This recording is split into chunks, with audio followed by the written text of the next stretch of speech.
Hey y'all, this is a very simple what I do not like about the Glock. Obviously, I like it. I got a few here. I may or may not have more. But ultimately, I'm going to go through three things that I do not like about them and how I fix them. For those who just want to know, it's the grip, it's the mag release, it's the slide release. There's other things like the trigger, the sights, and yeah. So let's get into it. First one is the grip. Now I have Gen 3s and a Gen 4. There's Gen 5 and 19X, MOS, all of that stuff. But ultimately what I'm going to talk about is generally the grip. Gen 3, I live in California. Yay, California. And I'm only allowed to get the Gen 3 new from the store because according to the government that, oversees California, this is safe for me, but a Gen 4 is not safe for me. Therefore, it does not make it on the roster. So, the Gen 3 is kind of typical with the other generations, the grip. This is super slippery.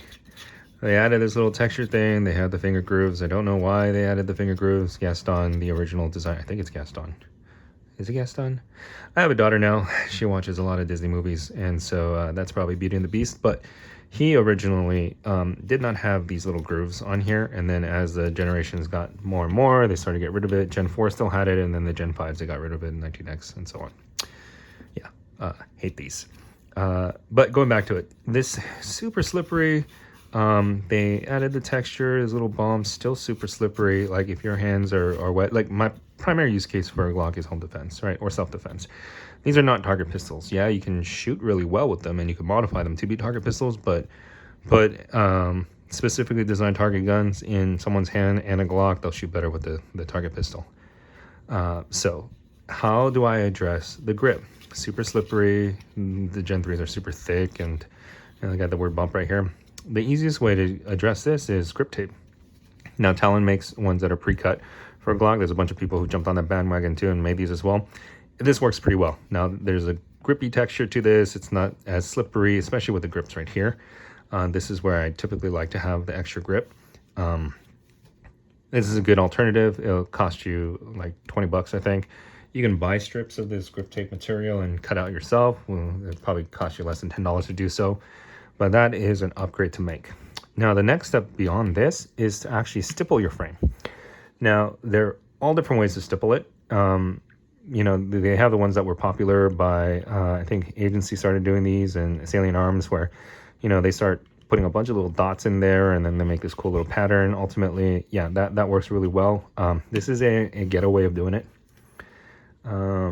What I ended up doing on this was I pretty much just took a soldering iron and a rotary tool. So the rotary tool I got for like 15 bucks on Amazon. Soldering iron was like $8. So under 30 bucks. What I did was I shaved down these things. You don't need to, but I did just because I don't like them. And then what I did was I started kind of making an S shape with it.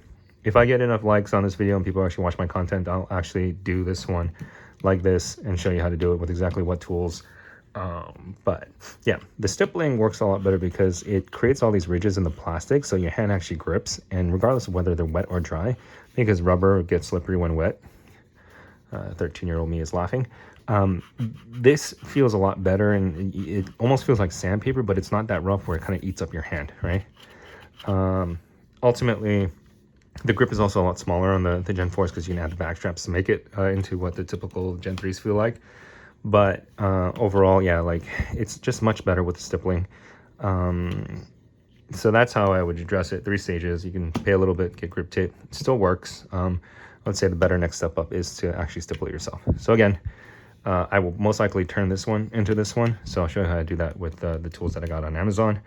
The second one to address is the mag release. So this is specifically for the Gen 3s because in the Gen 4s and on, they've actually fixed it, and these are ambidextrous, but it's really tiny. When my thumb is on there, it's like this, so I have to adjust my grip in order to release it. My hands are size large gloves, and I still have issues with that. The interim solution is the Strike Industries extended mag release. There's also other companies like Zev and Ghost that make this. it makes it so that it kind of sticks out a little bit more, so my thumb can actuate this without having to shift. So for instance, like when I'm gripping it, my thumb is actually on this now, so I can release the magazine. So on this one, when I'm gripping it, even though my thumb is on it, like it's so flush that I can't get it unless I shift it and then I push it. Right, so, and by the way, this is my garage, so ignore the mess. Okay, I lied, it's my office, but still, ignore the mess. So overall, the third and last one, which is pretty simple, is a slide release. I don't know why they don't do this on factory Glocks. They might.